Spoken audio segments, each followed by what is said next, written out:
కార్యాలయం ప్రారంభోత్సవం సందర్భంగా ఇక్కడ విచ్చేసిన వైఎస్ఆర్ కాంగ్రెస్ పార్టీ కుటుంబ సభ్యులందరూ కూడా ప్రధానంగా ముందుగా నేను విజ్ఞప్తి చేసేది, విశాఖపట్నం పార్లమెంట్ అభ్యర్థిగా సీనియర్ పార్లమెంట్ నాయకురాలుగా ఎంతో పేరు ప్రతిష్టలున్న బొత్స ఝాన్సీ గారిని, అదేవిధంగా విశాఖ పార్లమెంట్లో ఉన్న 7 అసెంబ్లీ నియోజకవర్గంలో వైఎస్ఆర్ కాంగ్రెస్ పార్టీ అభ్యర్థులుగా ఉన్న అసెంబ్లీ అభ్యర్థుల్ని మనందరము ఎంతో కృషి చేసి సైనికుల్లాగా పనిచేసి వారిని అత్యధిక మెజార్టీతో గెలిపించాలని చెప్పి ముందుగా మీకు అందరికీ చేతులు జోడించి వేడుకుంటున్నాను. ఎందుకంటే ఈరోజు రాష్ట్రంలో ఎటువంటి పరిస్థితులు ఉన్నాయో మీకు అందరికీ తెలుసు. రాష్ట్ర వ్యాప్తంగా ఎటువంటి సంక్షేమ కార్యక్రమాలని, అభివృద్ధి కార్యక్రమాలని మన గౌరవ ముఖ్యమంత్రి జగన్మోహన్ రెడ్డి గారు గత 4 సంవత్సరాల 10 నెలల్లో రాష్ట్ర వ్యాప్తంగా అమలు చేస్తున్నారో మీరందరూ కూడా చూశారు. అదేవిధంగా గడప గడపకి మన ప్రభుత్వం కార్యక్రమం ద్వారా కూడా మీరందరూ కూడా ప్రజలు ఏ విధంగా మళ్ళా ఒకసారి ఈ సంక్షేమ పథకాలు అందుకుంటున్న లబ్ధిదారులు కానీ, అభివృద్ధి కార్యక్రమాల వల్ల బెనిఫిట్ పొందుతున్న ప్రజలు కానీ ఏ విధంగా మళ్ళీ ఈ రాష్ట్రానికి ముఖ్యమంత్రిగా జగన్మోహన్ రెడ్డి గారిని చేసుకోవాలి ఉన్నటువంటి నాయకత్వానికి విశాఖపట్నం పార్లమెంట్ అభ్యర్థిగా ఎంపిక చేశారు అన్నటువంటిది నేను కొత్తగా చెప్పాల్సినటువంటి పని లేదు. ఎందుకంటే ఈ ప్రాంతంలో ఉన్నటువంటి ప్రజలు దాదాపు విశాఖపట్నం పట్టణంలో 25 లక్షల మంది జనాభా కలిగినటువంటి విశాఖపట్నం మున్సిపల్ కార్పొరేషన్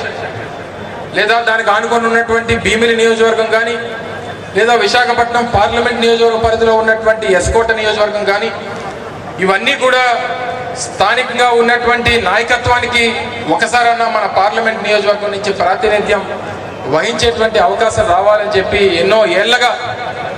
కోరుకుంటున్నటువంటి సందర్భాన్ని ఈరోజు వైఎస్ఆర్ కాంగ్రెస్ పార్టీ ఈ ప్రాంత ప్రజల తాలూకా కళని నెరవేరుస్తుందని చెప్పి ఈ సందర్భంగా మీ అందరికీ తెలియజేస్తా ఉన్నా. ఈ పార్లమెంట్ నియోజకవర్గంలో ఉన్న క్రియాశీలక కార్యకర్తల సమావేశం అంటే గౌరవ శాసనసభ్యులు, శాసనమండలి సభ్యులు, పార్లమెంట్ సభ్యులు, మరి రేపు ఎన్నికల్లో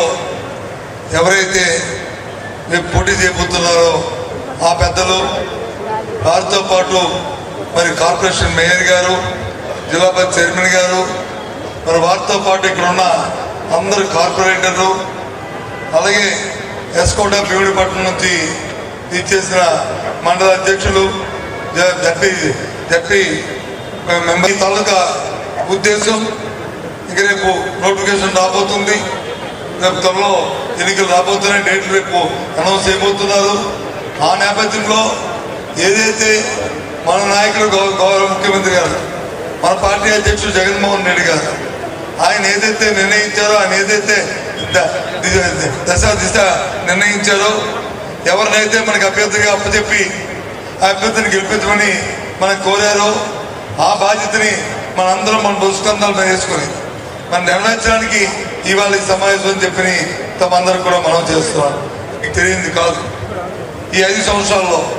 ఇక్కడ కూర్చుని మనందరం కూడా ఇవాళ గౌరవ ముఖ్యమంత్రి జగన్మోహన్ రెడ్డి గారితో ఆలోచనతో, ఇవాళ వైఎస్ఆర్సీ పార్టీతో అండదండలతో,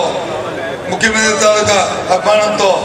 ఇవాళ ఇన్ని పదవులు మనం అందరం కూడా అనుభవిస్తూ మనం గౌరవంగా ఇవాళ సమాజంలో మనం ఉన్న విషయాన్ని ఒకసారి గుర్తుకు చేసుకోవాల్సిన అవసరం ఉన్నదని మీకు మనం చేస్తాం.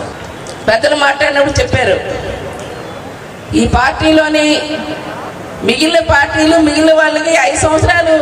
పాలించగానే మళ్ళీ మొహం చూపించుకోవాలంటే ప్రజల దగ్గరికి వెళ్ళాలంటే చాలా ఇబ్బంది పడే పరిస్థితులు.